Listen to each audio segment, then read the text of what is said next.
Governor Sindh motor cycle چور نکلے۔ آج سے تقریباً 15 سال قبل 2008 میں مجاہد خواجہ نامی ایک شہری نے ایک مقدمہ درج کروایا۔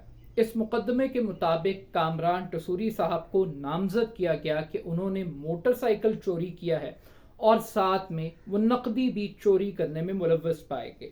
اس مقدمے کے تحت کامران ٹسوری صاحب کو باقاعدہ طور پر گرفتار کیا گیا اور گرفتاری کی یہ تصویر آج کل مختلف نیوز چینلز کے اندر اور سوشل میڈیا پلیٹ فارمز پر بہت وائرل ہے۔ پاکستان کے اندر پالیٹکس اور کرائم کا نیکسس اسپیشلی کراچی کی سیاست کے حوالے سے بہت اہم ہے۔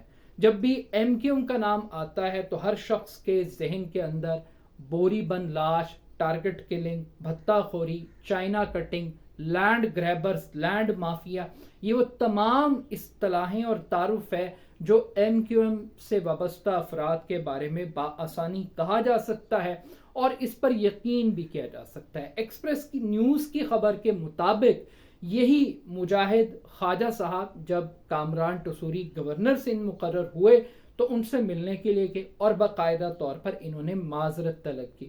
اب یہ صاحب زیر حراست ہیں، ان کو کون لے گیا، کیوں لے گیا، ایکسپریس کی خبر یہاں پر آ کر خاموش ہو جاتی ہے۔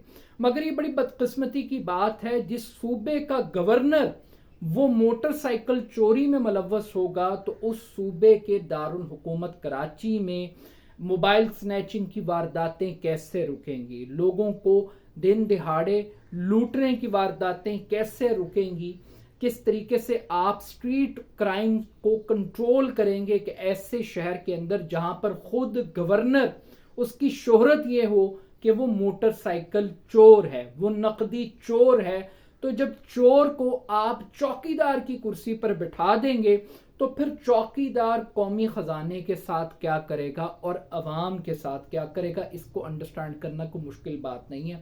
مگر کامران ٹسوری صاحب جب نامینیٹ ہوئے گورنر کے لیے لوگ حیران تھے، کوئی گولڈ کنگ کہتا تھا، کوئی ان کو گبر کہتا تھا، کوئی کچھ کہتا تھا، مگر آج کل یہ اپنی امیج بلڈنگ پر کام کر رہے ہیں، بڑی بڑی افطاریاں کروا رہے ہیں، سحریاں کروا رہے ہیں، گورنر ہاؤس کے دروازے کھول رہے ہیں۔